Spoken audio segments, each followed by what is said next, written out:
Sim, se o seu cliente de psicoterapia está há semanas se queixando de ansiedade por dificuldade para dormir, esse vídeo é para você. Aqui você vai aprender sobre o transtorno de insônia e o tratamento mais indicado para adolescentes e adultos. A terapia cognitivo-comportamental breve para insônia, ou TCCI. Assista ao vídeo até o final para acompanhar o tratamento completo de Ana, personagem fictícia. Olá, eu sou a psicóloga Luísa Aguiar e ajudo psicólogas clínicas a reduzir a ansiedade para conquistar estabilidade profissional. Seja bem-vindo ao meu canal. Sim, dormir não é só bom, mas também muito importante para a saúde, porque é nesse momento que liberamos alguns hormônios, fortalecemos a memória, regulamos as emoções, restauramos as células, limpamos e descansamos o organismo, entre outros processos. Durante a noite, o nosso sono passa, ou deveria passar, por 4 estágios, sendo 4 a 6 vezes cada. Cada estágio é identificado pela presença ou ausência do Rapid Eye Movement, ou movimento rápido dos olhos. Na fase não REM 1, o sono é leve. Nela, acontece a transição entre estar acordado e dormindo. A temperatura do corpo diminui, enquanto os batimentos cardíacos, a respiração e a atividade do cérebro desaceleram. Na fase não REM 2, o corpo se prepara para o sono profundo, relaxando os músculos e desacelerando ainda mais a respiração. Na fase não REM 3, o sono se torna profundo e restaurador. Enfim, na fase REM, os nossos olhos, pulmões, coração e cérebro voltam a aumentar a atividade enquanto sonhamos. A nossa musculatura fica temporariamente paralisada para impedir movimentos que poderiam nos acordar. A privação de sono, porém, está associada ao aumento do risco de doenças cardiovasculares, diabetes, obesidade, depressão e ansiedade. Portanto, promover um sono adequado é essencial para a nossa saúde e qualidade de vida. E como fazer isso? Considerando as condições do nosso corpo e do ambiente, sendo a alta pressão para continuar a dormir, a baixa pressão para continuar acordado, nossa idade e, claro, o ambiente. Precisamos nos sentir suficientemente cansados, menos alertas, em um ambiente escuro e confortável, para dormir a quantidade de horas necessárias para a nossa idade. E quando o cliente há semanas tem dificuldade para começar a dormir, voltar a dormir ou dormir a noite toda? Pode ser que você esteja lidando com um caso de insônia, sim. A insônia é um transtorno do tipo sono-vigília que pode acontecer de maneira independente ou comórbida, ou seja, pode ser um diagnóstico que se manifesta sozinho, junto com outro diagnóstico ou condição médica.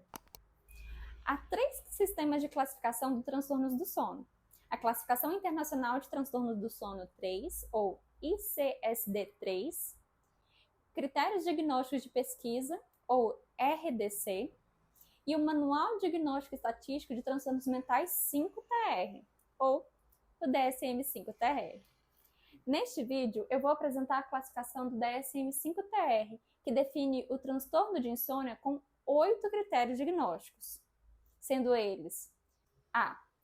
Queixa de insatisfação predominante com a quantidade ou a qualidade de sono associadas a um dos seguintes sintomas. 1. Dificuldade para iniciar o sono. 2. Dificuldade para manter o sono, que se caracteriza por despertares frequentes ou por problemas para retornar ao sono depois de cada despertar. 3. Despertar antes do horário habitual com incapacidade de retornar ao sono. B. A perturbação do sono causa sofrimento clinicamente significativo e prejuízo em áreas importantes da vida do indivíduo. C. As dificuldades relacionadas ao sono ocorrem pelo menos 3 noites por semana. D. As dificuldades relacionadas ao sono permanecem durante pelo menos 3 meses. E. As dificuldades relacionadas ao sono ocorrem a despeito de oportunidades apropriadas para dormir. F. A insônia não é mais bem explicada ou não ocorre exclusivamente durante o curso de outro transtorno de sono-vigília, como, por exemplo, o transtorno de apneia. G. A insônia não é atribuída aos efeitos fisiológicos de alguma substância, como, por exemplo, beber muito café. H. A coexistência de transtornos mentais e de condições médicas não explica adequadamente a queixa predominante de insônia. O DSM-5-TR também define o transtorno de insônia pelo acompanhamento, duração e momento do sono. E como confirmar o diagnóstico? Você deve estar se perguntando. Para confirmar o diagnóstico, o relato do cliente e os prejuízos causados pela dificuldade de dormir devem ser compatíveis com a descrição do DSM-5-TR. Relatos de cuidadores, acompanhantes de cama, podem contribuir, assim como informações de sono provenientes de relógios inteligentes, mas não são necessários. No curto prazo, o cliente que tem dificuldade para dormir pode apresentar alteração do humor. No médio prazo, pode relatar irritabilidade, problema de memória, diminuição da atenção e concentração. No longo prazo, pode acontecer a desregulação do sistema de sono e vigília, o aumento das chances de acidentes e a diminuição da eficácia do sistema imunológico. Caso a situação do seu cliente não seja compatível com os critérios diagnósticos do DSM-5-TR, reflita sobre a possibilidade de ser outro transtorno do sono-vigília e encaminhe para um profissional da psiquiatria ou neurologia. O tratamento mais indicado para adolescentes e adultos com insônia é a TCCI, mesmo quando há um diagnóstico comórbido que não está controlado. Isso porque identifica e modifica os processos cognitivos e comportamentais que mantêm a insônia. O principal objetivo é ajudar o cliente a dormir durante toda a noite e se manter acordado durante o dia. O tratamento tem duração de 6 a 8 sessões semanais de 50 minutos, organizadas em 4 etapas: avaliação, intervenções cognitivas, intervenções comportamentais e encerramento. Atenção, sim, você vai decidir se a segunda etapa será de intervenções cognitivas, intervenções comportamentais ou uma combinação de ambas, de acordo com a formulação de caso e a aceitação do cliente. Outras modificações também são possíveis para respeitar os desejos e necessidades de quem você está atendendo. Vocês não precisam fazer tudo ou exatamente como é indicado. Para aprender o tratamento completo, vamos imaginar que Ana, uma personagem fictícia, é uma potencial cliente. Ela me envia uma mensagem pedindo para agendar psicoterapia. E eu peço para ela me contar um pouco sobre a sua situação. Como eu ensinei no vídeo, 5 passos para vender psicoterapia com confiança. E ela explica: há 4 meses eu fui promovida e passei a trabalhar em outra unidade da empresa, em outra cidade. Desde então, eu tenho ficado acordada até tarde, pensando em quantas atividades preciso aprender e resultados para entregar.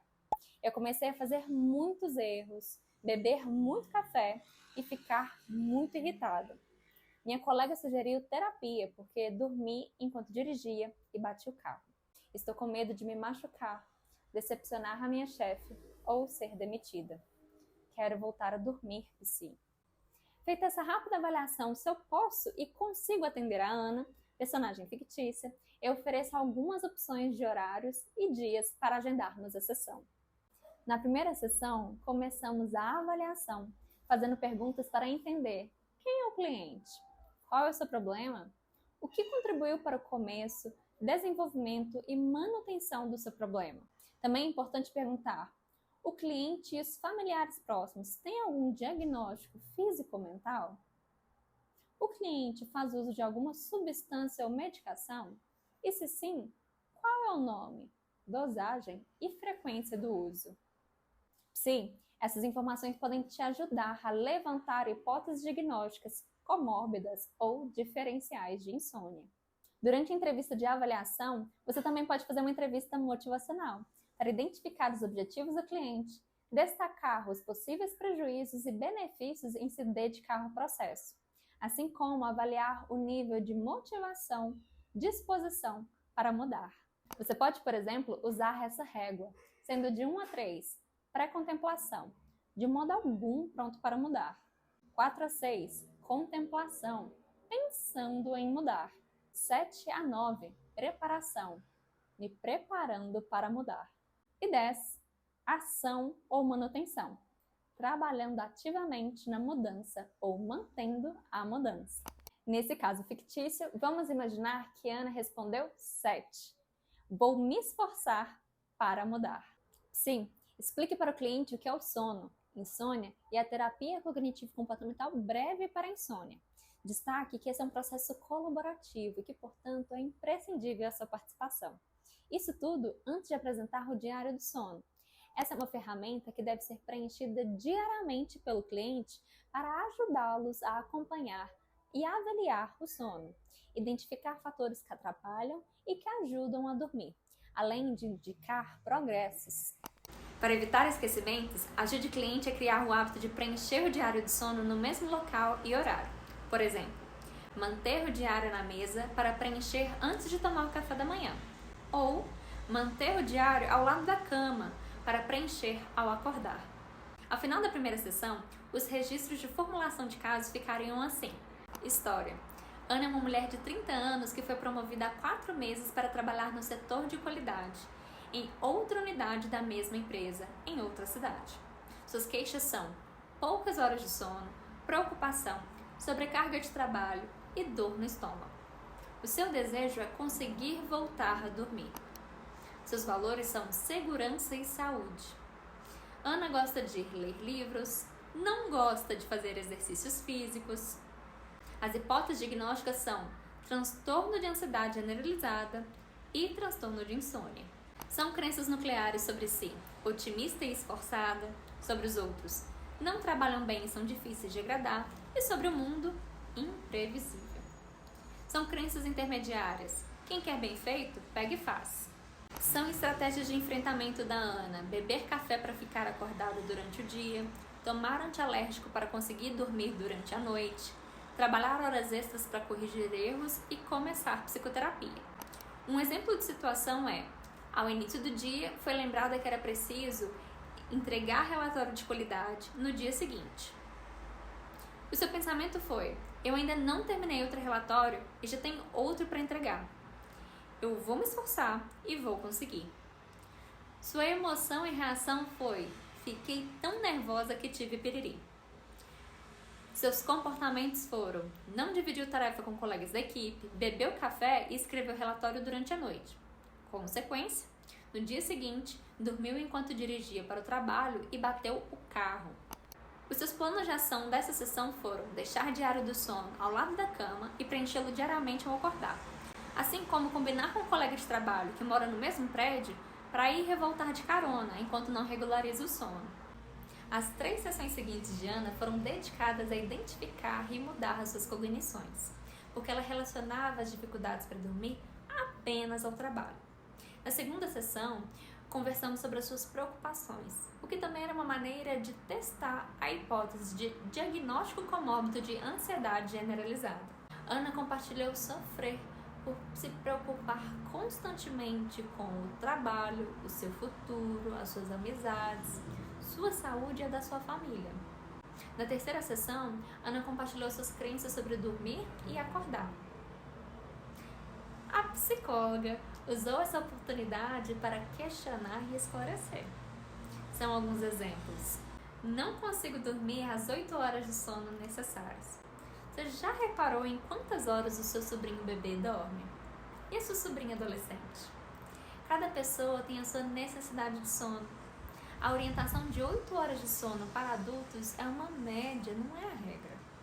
Que tal conferir o diário do sono para descobrir quantas horas você precisa para geralmente acordar bem?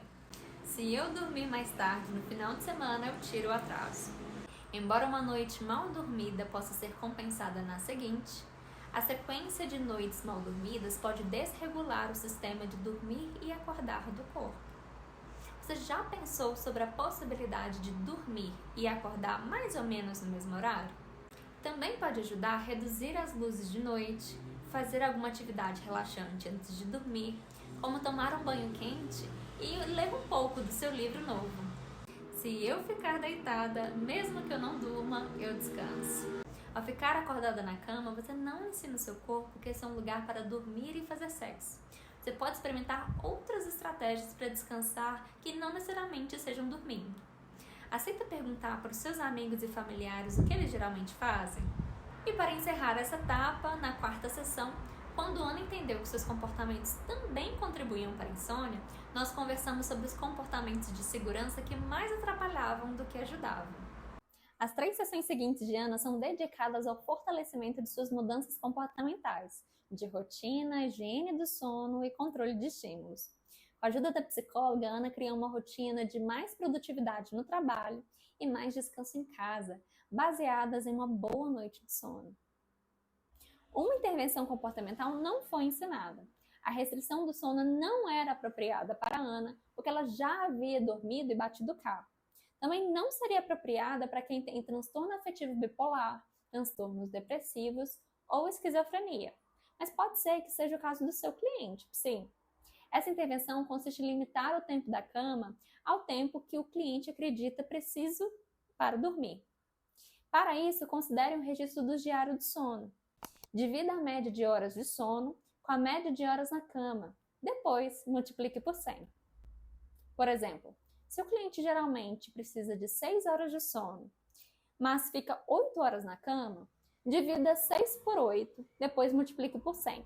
Você vai ter a resposta 75%. O ideal é aumentar a eficiência do sono para 85% ou 90%.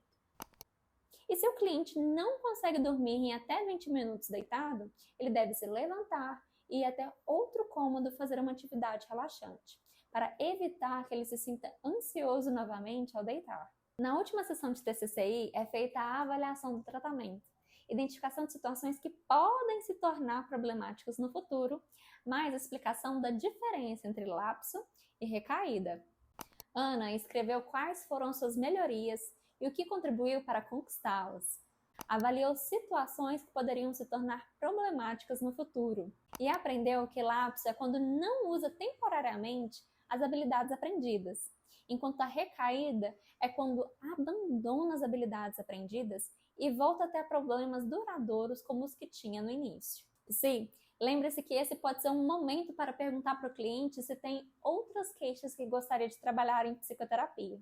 No caso de Ana, uma outra etapa do processo poderia ser dedicada aos sintomas de transtorno de ansiedade generalizada. Sim, neste vídeo você aprendeu sobre transtorno de insônia e o tratamento completo para contribuir com a saúde e qualidade de vida dos seus clientes. No comentário fixado, eu registrei os diagnósticos comórbidos e diferenciais do transtorno de insônia. Espero que te ajudem. Se você quer mais conteúdos como esse, escreva nos comentários uma sugestão de tema para os próximos vídeos e se inscreva para não perder nenhum. Até o próximo vídeo do meu canal.